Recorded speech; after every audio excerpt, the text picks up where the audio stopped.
physical cash. Well, yeah, it's almost a always goes cashless. back to the same thing, Michael. It's almost a cashless society now. I said this 5 years ago. I said you stand in line at a store and be be eighth or ninth in line and watch everybody. And the only one that puts actual cash on the counter is the little kid who wants to buy the Starburst.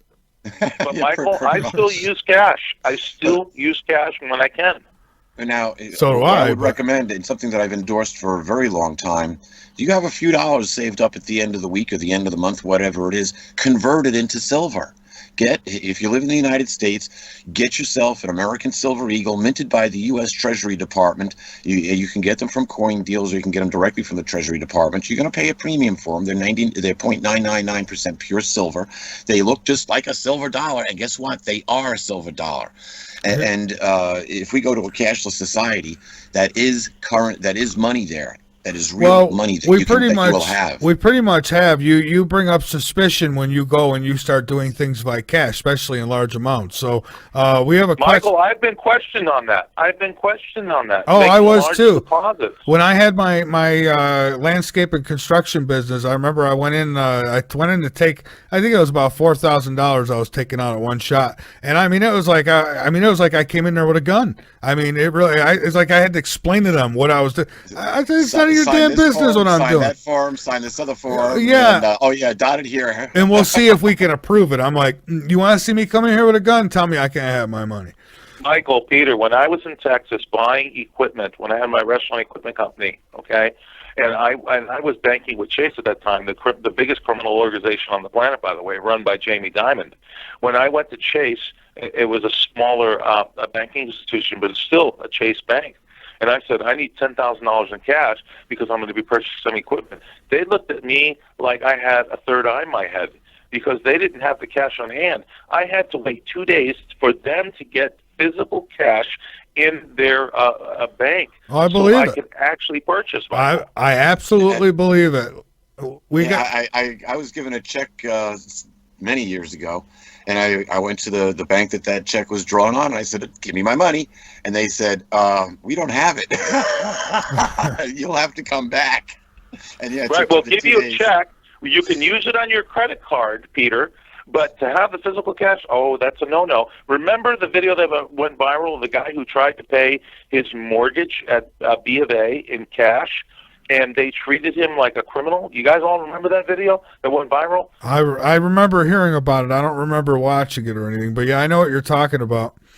Here's a question from Omar, and I think that's the last one we have for right now. Where does the 14.5 atmospheric pressure come from? I don't know what. Oh, I can answer that one. Everything over the top of us. Yeah, I can definitely answer that one. Go ahead. I guess it's all you. Okay. Has anybody been watching? Okay, there's the helium count, and they've taken that down recently, and then they have remanipulated the numbers to make us all believe that the helium-1, helium-2, and helium-3 count are normal. Guess what? They're not.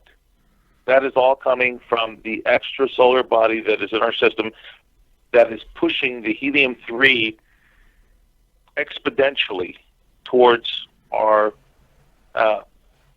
little blue planet. And no one has an explanation for this.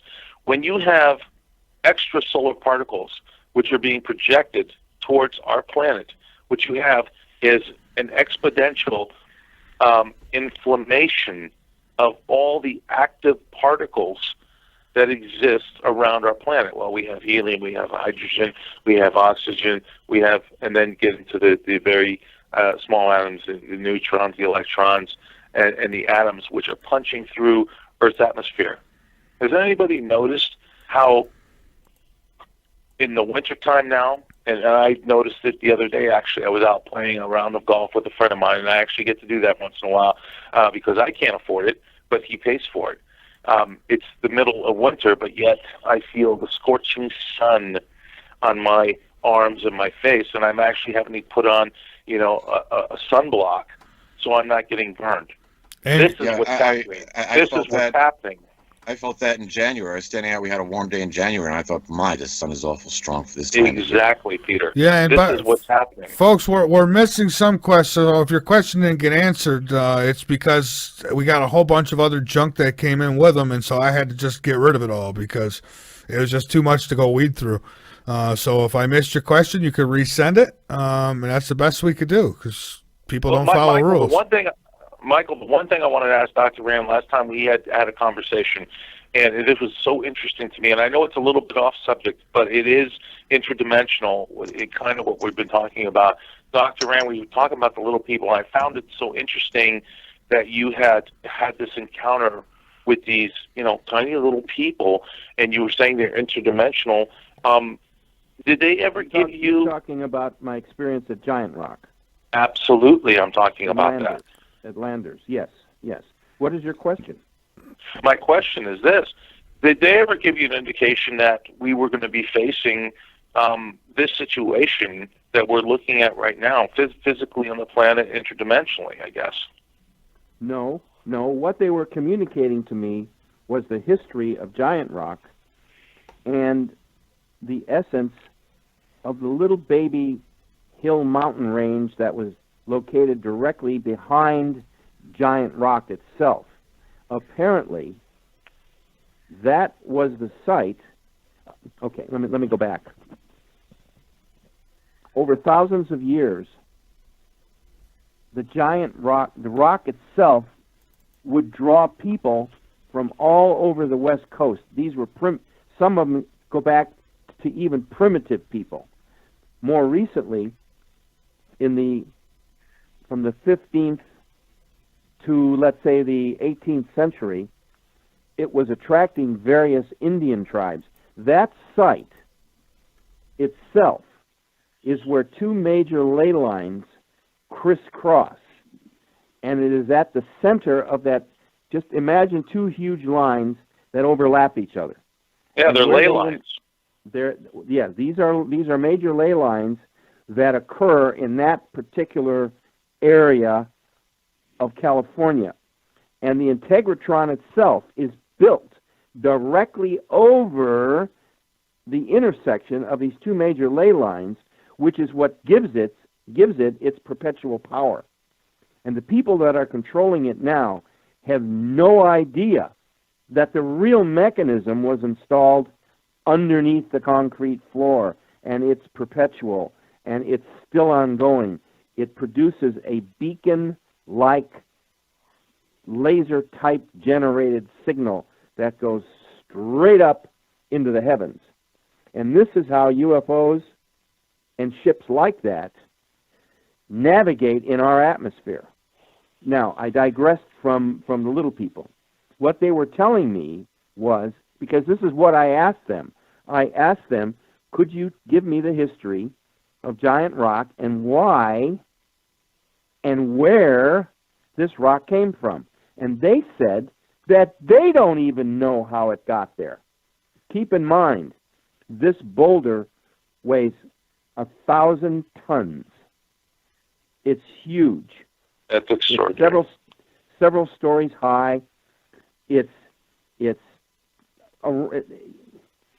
80 people could group together and circle it, and they would not be big enough to encompass it. There is no physical or reasonable explanation of where that rock came from. Do you understand? There's no mountain around there where it could have been blown out of from a volcanic explosion.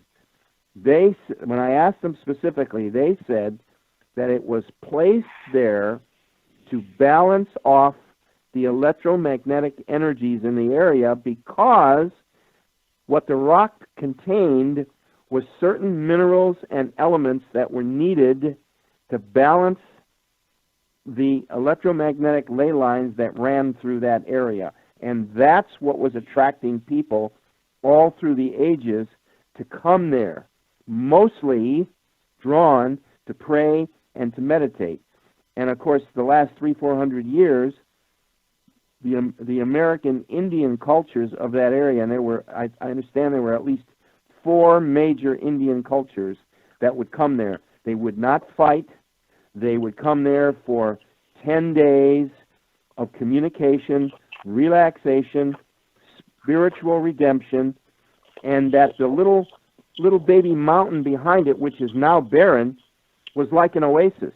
It had freely running springs, it had fruit trees, it provided all the food and nourishment that they needed, and that it provided shelter for them.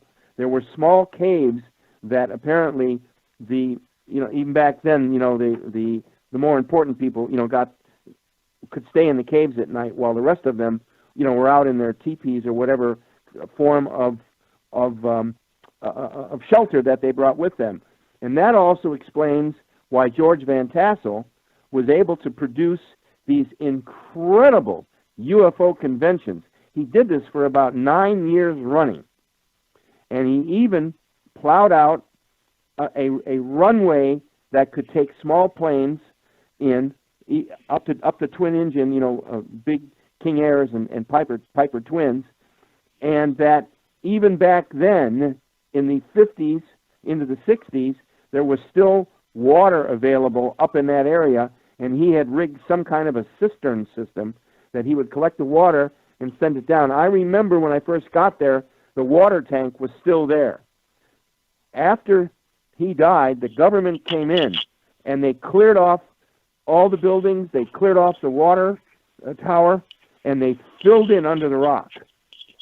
They desecrated everything that was there. That was part of their way of getting back at him, because he would never give up the secrets of what the Integratron did. Now, that's also covered in my book. Another plug, at the very end, I have 4 pages devoted to the Integratron, to the little people, and to the UFO conventions that took place in Landers. So that's my explanation to you on the little people. Now, they are multidimensional. Yes. They are highly intelligent. Yes. They're very spiritual. Yes. And they could communicate. Now, they communicated telepathically. They weren't speaking to me in little tiny voices, which I get a lot of people who like to pick at that. I personally, as described in my memoir, I have a fourth racer black crystal microchip implant in my frontal lobe that allows me, now I must admit, I have not been practicing and I haven't met anyone that I can really communicate with, but I'm able to pick up, especially in a crowd, every once in a while, I'll pick up some really weird thoughts, and sometimes it's extremely disturbing, and I always distance myself from that person, because what I've found out is that they can pick up on me reading them, and many people get incensed and violent because they feel that you're invading their personal privacy and their thinking, which is not what I do.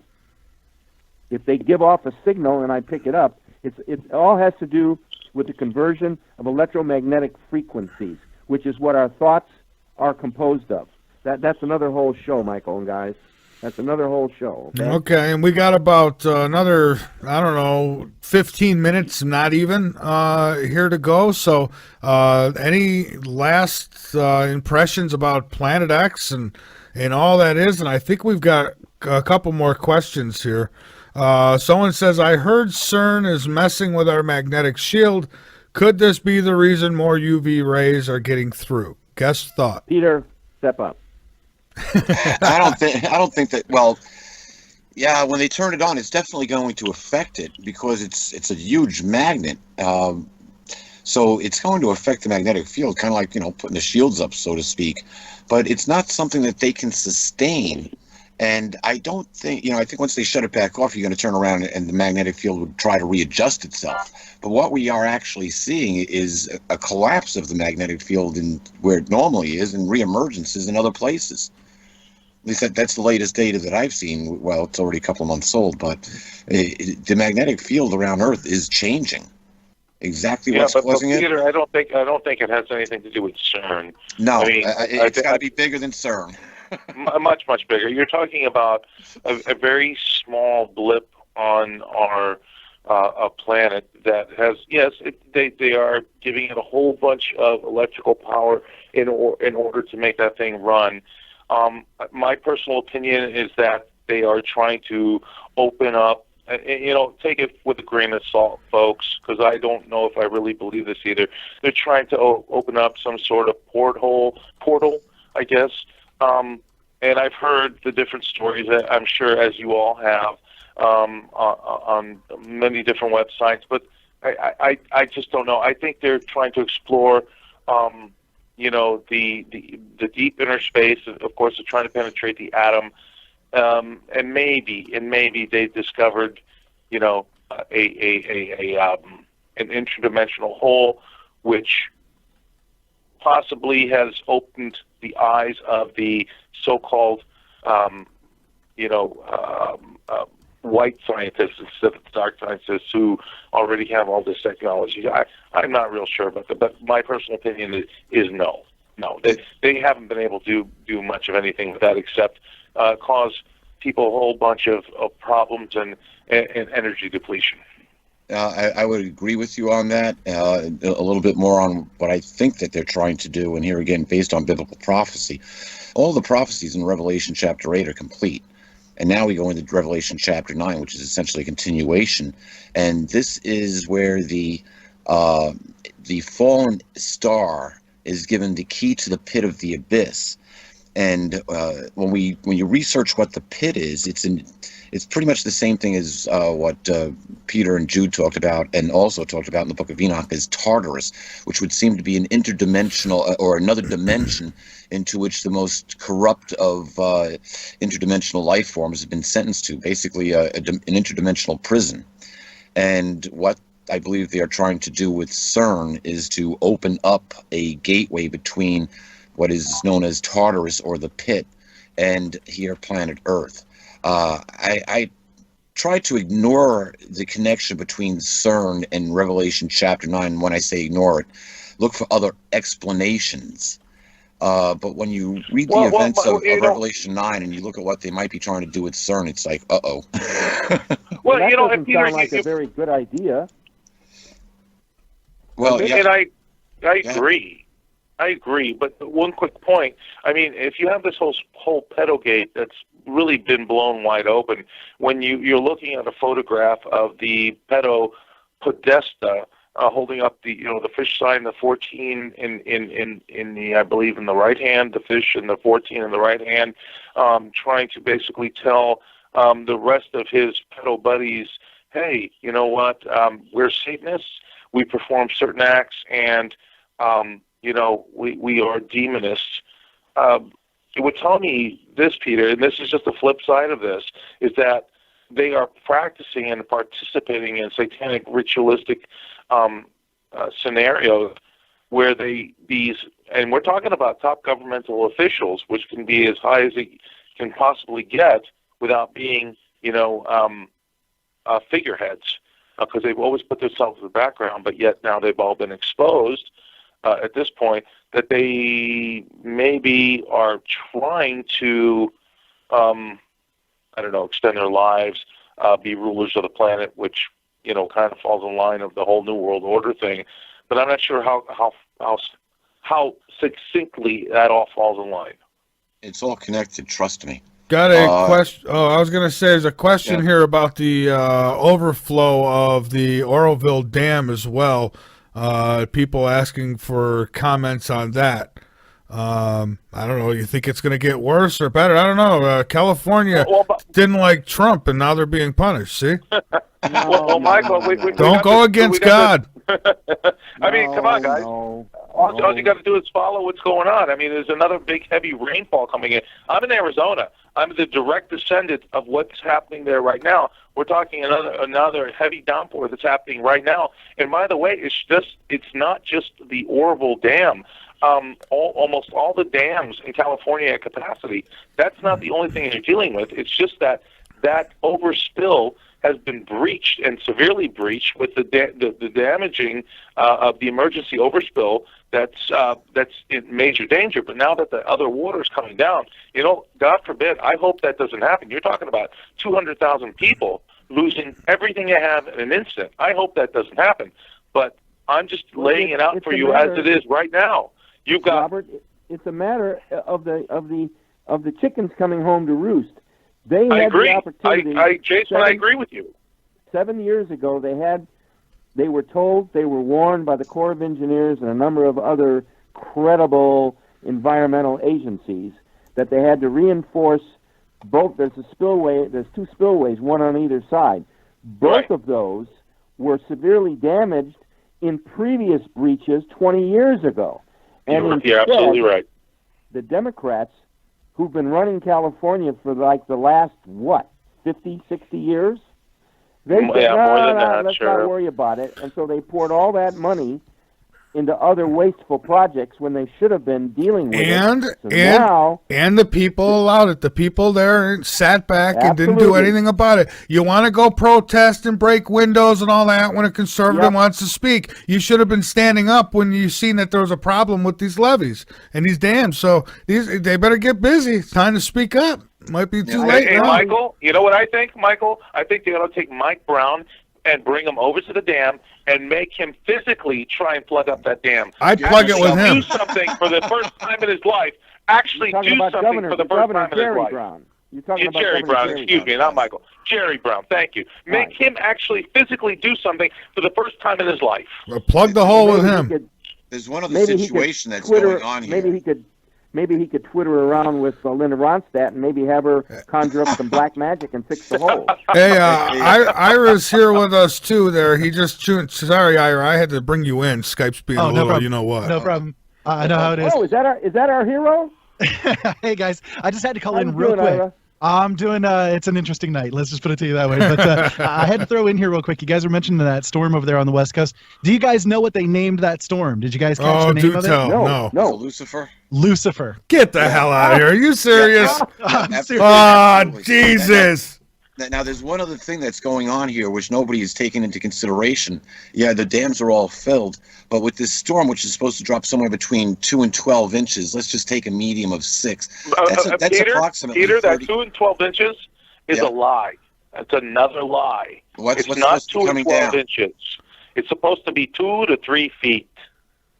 It's a massive overflow of water that's coming in. That's another lie, and that's all they do is lie and lie and lie. Okay, well, I did the calculations on 6 inches per square foot. You're looking at 31 pounds per square foot of pressure, just based on those numbers. If it's 2 to 3 feet, let's just take 2 feet, okay? If that's the case, we're now looking at 128 pounds of pressure per square foot. Listen, are you serious? They called this thing Lucifer. Yeah, it's named Lucifer. I've got to turn the Weather Channel on here, and then I'm going to mute it. So bear with me for a minute, folks. I wouldn't normally do this, but I mean, if that's the case, if I was you in California, I'd get the hell out of there. Think about it. Think about what they said. They called it an oceanic river coming in from the clouds. You got it exactly. This is what they called it. Yep, you got it exactly. Guys, I got to take off, but I just had to toss that in there. I didn't know if you guys had caught that or not. That was great. Yeah, I had seen that earlier today. Is Lucifer really? Okay. Well, it's California. Ira, be good, Ira. You too. Thanks for the call, Ira. Thanks. Thank you, Ira. Yeah, thanks for adding some spice there. I mean, if that thing's really called Lucifer, and it's not that I don't believe him. I'm one of those guys. I saw it, Michael. Shit! Lucifer. It's like, are you serious? Well, you got all those Satan worshippers out there. Hey, Peter, they had the Baphomet sexual ritual opening of the tunnel in, what was it, Holland? I think it was. No, it's in Switzerland. The world's longest tunnel. Listen, I want to give advice. The world's longest tunnel. It was all ghost heads and satanic rituals and sexual abominations. Listen, a lot of people believe that was connected to what they were trying to do at CERN. That's why they put on that show. It was the opening of the tunnel. The opening of the pit, and so it was a symbolic ritual for what they're trying to do with CERN, only adding more circumstantial evidence to the support of Revelation chapter 9, which when you read it, it's a release of an alien invasion on the planet. It's the rise of Apollyon. So I'll tell you this, Peter. Aliens. They use the Bible as a playbook against humanity. Well, you could say that, but this was something that was written, if they're following the script, then great. But this is something that John saw and recorded almost 2,000 years ago. So if they're following the playbook, it's pretty good because we got aliens. So when you look at it technically, yeah, we've got aliens that is going on, and if you want to talk about it technically, we're talking about Jesus, who may have had, it may be in his fourth reincarnation, if you want to call it that, because he starts off as the Word, then he becomes Michael, then he becomes Yeshua or Jesus, then he becomes the King of Kings and Lord of Lords, or he is the King of Kings and Lord of Lords now. So you've got four different entities tied up, or forms tied up in one entity, and that's where we are now. So we are in this regime change. And that's why I said we're going to have one timeline end. You know, the people that have been supporting this system and continue to support the system are being shown this terribly dramatic timeline. What I was shown was, you know, after I took this fantastic class, I got to see this. 1978, I had to see what Armageddon was like, and so I went down into deep Delta and I saw what Armageddon, well, as much as I wanted to see, and then I didn't do any meditation for 3 years after that. So yeah, I'd like to leave us with a Planet X thought, and then I'm going to get off the line be and let you guys take it. I'm concerned that at the end of 2017, September, October, November, if what my ET contact has told me over the last 3 months is accurate, although the time frame on the last thing I was told didn't happen in Mexico, although there was a dramatic increase in UFO sightings. They didn't land, and I think I figured out why. I'm told that this escalation, and we never really got to Earth changes tonight. I guess we got to do another show. The earthquake ratio right now is knocking them dead. The 6s, 7s, 8s are off the chart. There were 3 7.5s to 8s in the last 2 days in the Ring of Fire. Jason, can I ask you? Yes. I was just going to ask you something, and if I think I'm correct, and when I do ask you this, were they all about 10 kilometers below ground? Very shallow. They're getting stronger and shallower with each series.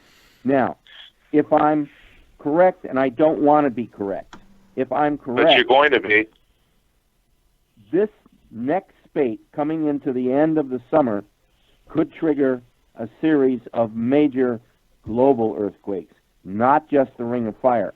And if we lose a couple of major cities, and if something drastic hits the Middle East, it will shut everything down, which means there won't be any threat of nuclear war, because if the major cultures are struck by this, meaning the Middle East, and we lose a few major cities, it's over.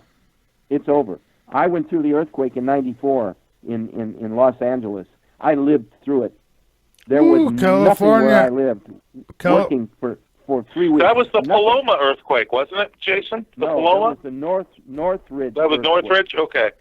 But there were 2, and they lied. Here you go, guys. They lied like hell about it. There were 2 quakes. The Northridge quake triggered the Santa Monica quake. The Northridge quake, they said, was a 6.8. It was a 7.6. The quake that hit in the coast was a 6.8. They lied. Okay, trust me. They still haven't rebuilt parts of L.A. But Jason, they would never lie to us. They would never lie to us. No, of course not. Of course not. I know that. You know that. Well, I'm looking right now. I'm looking right now where there's 2 cars swallowed in a sinkhole. This is in Studio City, California. Boy, there's a lot of water there. And I also see there's a lot of water. A lot of water footage. I'll tell you, that sinkhole don't look good. It swallowed a couple cars. But I haven't seen the name of this thing yet. It hasn't given no name. Michael, mark my words, the next thing that's going to happen is that you've seen these massive sinkholes opening up because of the liquefaction that's taking place and the shift that's going to take place. Hold on. Forced storm-related deaths in California, 61,000 customers without power in Los Angeles. LAPD says stay off the roads due to flooding. And I guess some people are saying they're not telling you just how bad it is. I don't know. Sorry about that, Robert, but I'm learning Michael, tonight. You got to push. I know. The only thing I was going to say is the next thing to watch out for, and be aware of this. Watch all the newspaper websites worldwide. The next thing you're going to see, I swear to God, is we've seen big whole buildings being swallowed by sinkholes. I swear to you, the next thing you're going to see is an entire city block, or maybe several city blocks being swallowed by sinkhole, and that's when the SHIT is going to hit the fan, because it's never been seen before, and that's going to be a direct link to what's happening from our friendly planet X. Guys, I don't want to be a stinker here, and this is really, you don't want to kick a state when they're down, but didn't they say they wanted to succeed from the United States? I bet they don't want that now. Let them go, Michael. Well, yeah. They might sinkhole out of the United States. They just might. They just might. I'm telling you, what I'm looking at right now, it reminds me, this is going to be much worse, but it reminds me of what we had here in Colombia, where the tropical storm parked over us and just kept dropping the water. Before you know it, I watched roads caving in, houses floating away. Thankfully, we didn't, we were up enough, high enough where we were located that the water came up our road, but it stopped a few houses before us. Thank God. Hey, Michael, I'm sure CNN was there going, hey, there's nothing to see here, folks. Move on. Oh, well, I don't know if they were. I didn't really travel around much, but yeah. I mean, and when I'm seeing right here, California, I'm telling you, if you are anywhere near any danger area of flooding, I wouldn't wait. I'd get out of there. I really would. I would get out of there. When I'm seeing, I'd get out of there. I mean, that's my advice. There's nothing like being in a building. It was 4:20 a.m. in the morning when the quake hit. The building I was in was 2 stories. I was on the bottom. I remember hearing it before it hit. It was like, if you've ever been in a subway and you hear the train coming, and then you feel that rush of air through the tunnel. It's the quickening. It shook for 2 minutes and 22 seconds. Wow. I heard the walls coming apart. I heard my door snapping. A lock broke and went right through my headboard, missing me by about 6 inches. The block in the door was forced out by the tension of the twisting. You do not want to be in an earthquake, especially near the epicenter, which is where I was in the Studio City area that got hit. Well, someone asked where I'm getting this info from. I'm getting it from I think the best place to look right now is the Weather Channel, because you're getting live footage. But we'll go ahead, Doctor. They're by the way, they lie a lot too. They do, but I mean, if you want to see what's going on, they're like, Yeah, they try, but they're restricted. Yeah, well, of course. Yeah, I know. But I mean, when they go cameras live, I mean, I saw the sinkhole. I mean, so they didn't hide that. They showed it. No. Guys, I'm going to let the rest of you guys carry the show. I'm going to be listening. I was just thinking back on that experience on the 17th of January, and I'm getting a little emotional because I almost died in that house, in that apartment.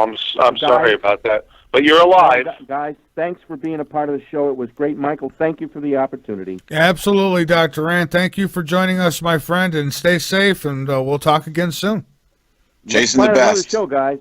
Let's plan another show. Jason, you take care of yourself, and hopefully we can do this again.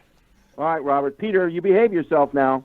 Oh, there's no fun in that. I know you want to get back to the boonies, so just keep it together, Peter. Yeah, we're waiting for the snow to melt. It's like watching paint dry. Only takes longer. Yeah. All right, Dr. Rand, have a great night, and thank you, and keep your eyes posted to that storm, because you just, you're not near it, so blessings to you. Keep one thing in mind. Everybody says that they have no idea how mental telepathy works.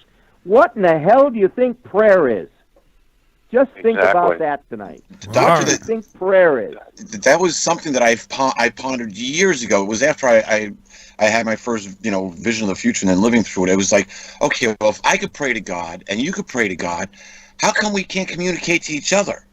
And the truth is, we actually can. Science has unlock the key on this, and it happens in the theta state.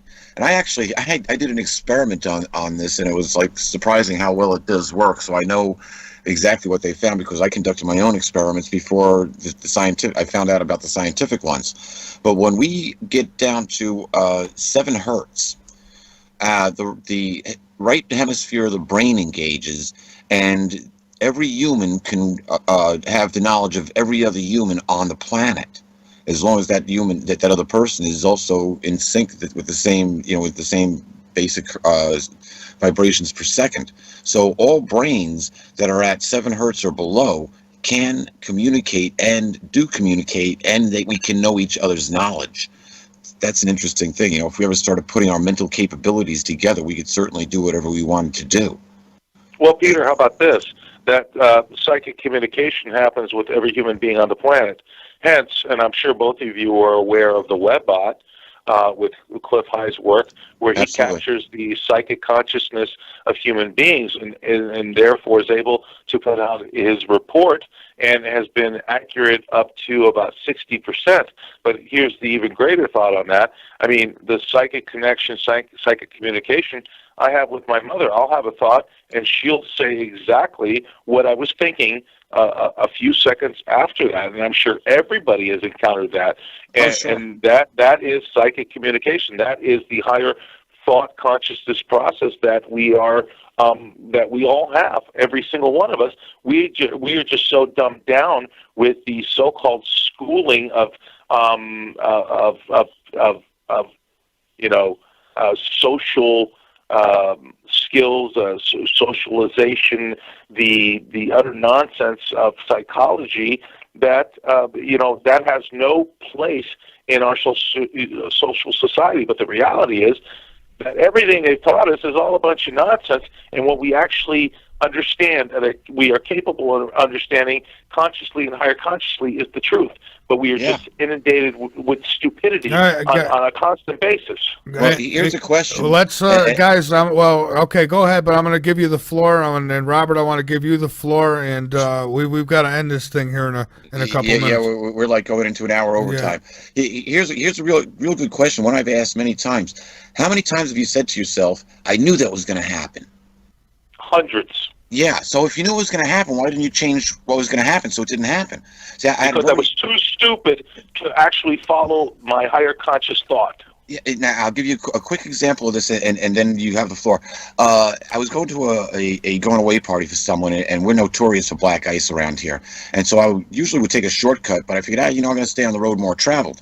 Well, just about a half mile before the shortcut, I get this vision, clear as day in my mind, that I'm on my way to the party, and this car skids on black ice, bounces off the guardrail, and hits me head on. Comes across the road and hits me head on. And I thought, you know what? If I'm not there, that possibly couldn't happen to me. So I said, I'll take the shortcut and be really easy. And I get to my destination, no issues. I go inside, and the hostess is just getting off the phone, and she says, "You're not going to believe this. Some people left the party here about 5 minutes ago, hit black ice out on 01, hit the guardrail, and totaled their car out on the other side of the road." I said, "Oh no, I believe Peter, that." So Peter, you want some chills going up your spine? Going to a friend's house. I'm going to give you the same exact scenario. Go to a friend's house. I had to go back home. We were having a poker party. Going back home, having to get whatever I forgot. Driving back, a wave of information came over me saying that there was going to be a car that was going to pull out in front of me at a light. The light was red on their side. They were going to pull out in front of me, and there was going to be an accident. As soon as I realized that, I slowed down. The light turned red. The car pulled out right in front of me, and I averted the accident, which I could have been severely injured or killed. Same scenario. This happens to everybody. That's a higher consciousness connection to the Ethereum of the fourth and fifth and sixth dimensional planes and every plane above that. Either that's direct intervention being sent to us by higher conscious beings, or because our mind is connected to them, everything is instantaneous. Like I said, in the universe, everything exists simultaneously, and we were just able to capture in our small third-dimensional world being consciousness that we were able to capture and bring that down to avert a serious disaster. Well, this has been my life's work since the age of 9, now going on 52 years. Well, you got me by 2 years, Peter. But it was at the age of 9 that I got to see the future, and then I lived through it. I had a dream, and exactly what, almost identically to what happened in the dream, I lived through real life about a week later, and I had to know how that was possible. It created a paradox in my life, which sent me down the scientific trail to answer metaphysical questions, and then that turned into taking all the miracles in the Bible and converting them into scientific explanations. And that's when I started that project. I found nothing but science from Genesis right to Revelation. Oh, incredible. So, yeah, incredible. it's all science. And here's the wild part of it. The science that we need to comprehend the Bible, the true message in the Bible, hasn't been invented since my conception. 1955, we discovered DNA, and right in Genesis, you need to know biological engineering in order to eliminate the miracle of the creation of Eve, or the creation of Adam, or the creation of every other life form on this planet. And so it all combines together in the prime directive to send us into the future. You know, it's all there. We have a marvelous future. We are on what we could call an evolutionary path, but it's a spiritual evolutionary path along with a DNA regeneration.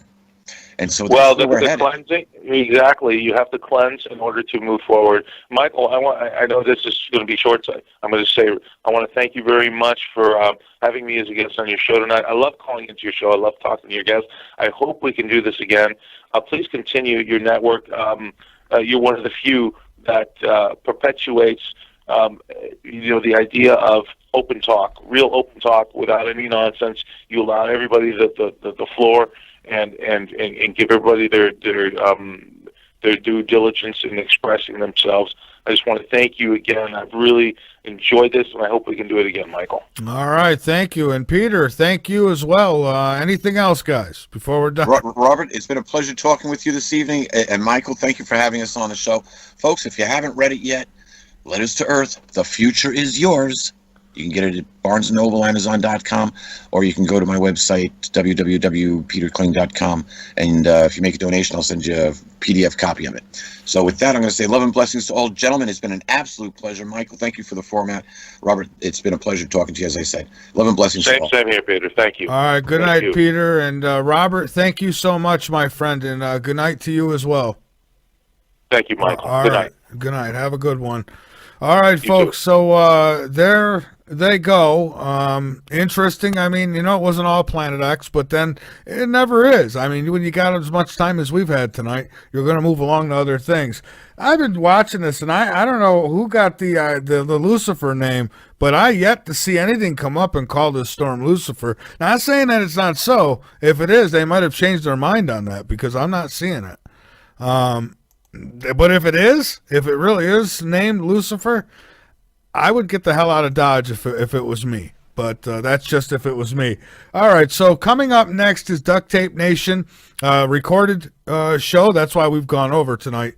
When we come back Monday, we should have our phone lines working just fine, and we should be golden come Monday. So.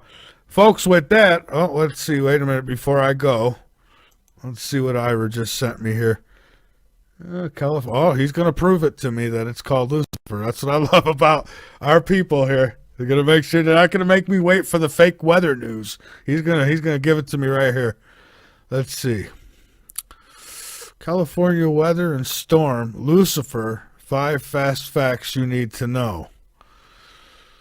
How come they're not calling it Lucifer on here? How come I haven't seen it on there? I mean, yeah, okay, you could go fake news and this, that, all you want, but how come I'm not seeing it on there?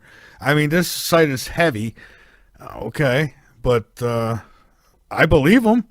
Well, listen, if it is called Lucifer, I highly suggest that you make your way out of hell, because that's about what it'll be. Hey, despite so many problems coming out of California these days, I do pray for you all there, and I hope that everybody, comes out of this unscathed. And I would just say, stay alert, be ready. In case anything happens, you might want to have a couple rubber rafts handy. I don't know. I'm not being funny. I'm just saying, counting on the government, I don't know. The government in California is pretty screwed up, so you better be ready. With that being said, keep your eyes posted to the sky because you never know what you might see. Unless, of course, you're in California. Don't look up, look down. You're going to get water. Non-existent currencies are actual physical cash. Well, yeah, it's almost a cashless. It goes back to the same thing, Michael. It's almost a cashless society now. I said this 5 years ago. I said you stand in line at a store and be eighth or ninth in line and watch everybody. And the only one that puts actual cash on the counter is the little kid who wants to buy the Starburst. But Michael, I still use cash. I still use cash when I can. Now, so do I would recommend, and something that I've endorsed for a very long time, do you have a few dollars saved up at the end of the week or the end of the month, whatever it is, convert it into silver. If you live in the United States, get yourself an American Silver Eagle minted by the U.S. Treasury Department. You can get them from coin deals, or you can get them directly from the Treasury Department. You're going to pay a premium for them. They're 0.999% pure silver. They look just like a silver dollar, and guess what? They are a silver dollar.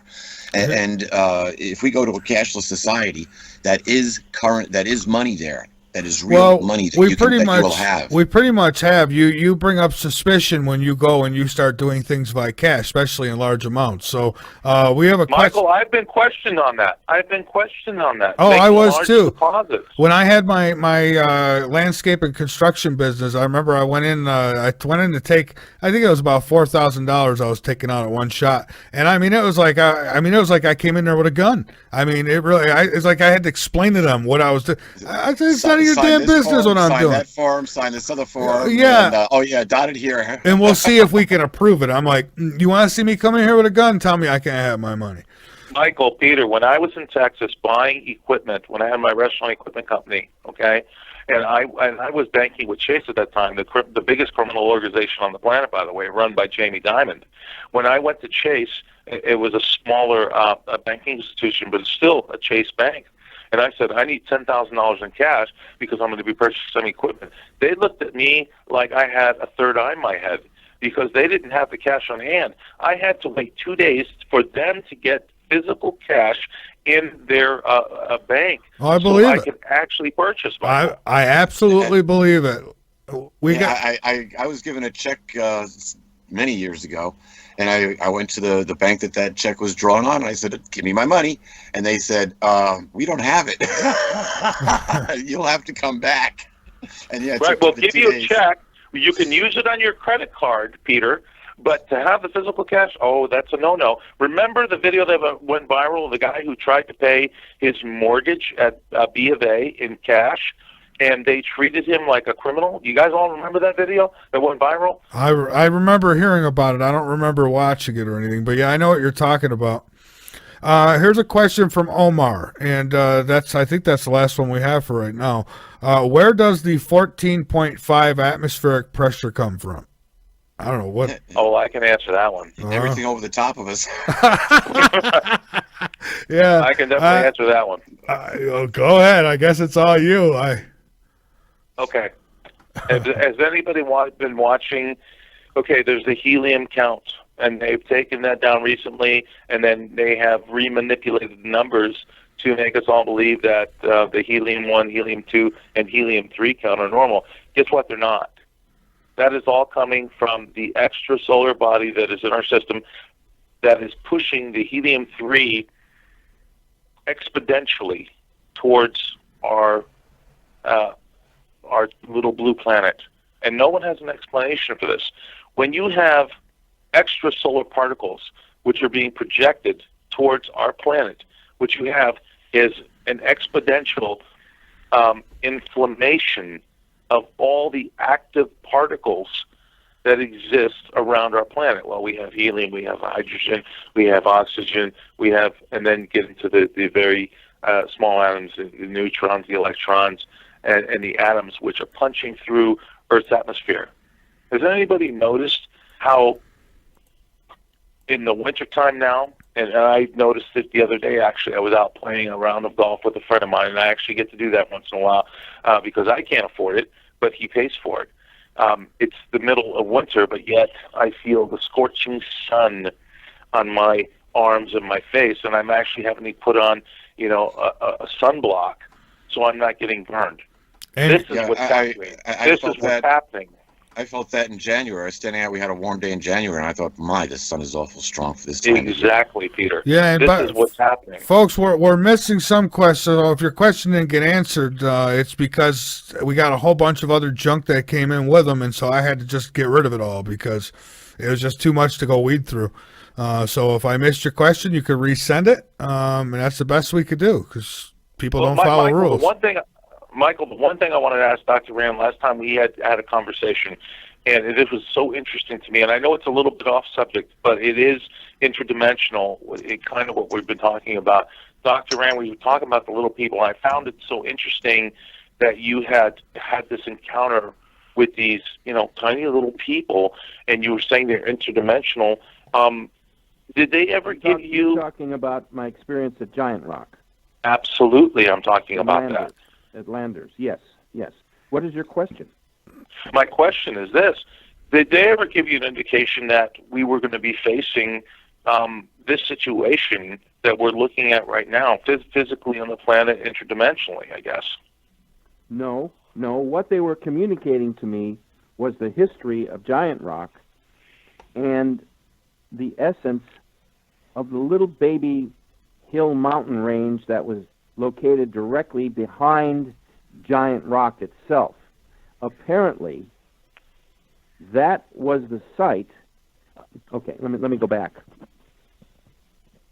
Over thousands of years, the rock itself would draw people from all over the West Coast. These were some of them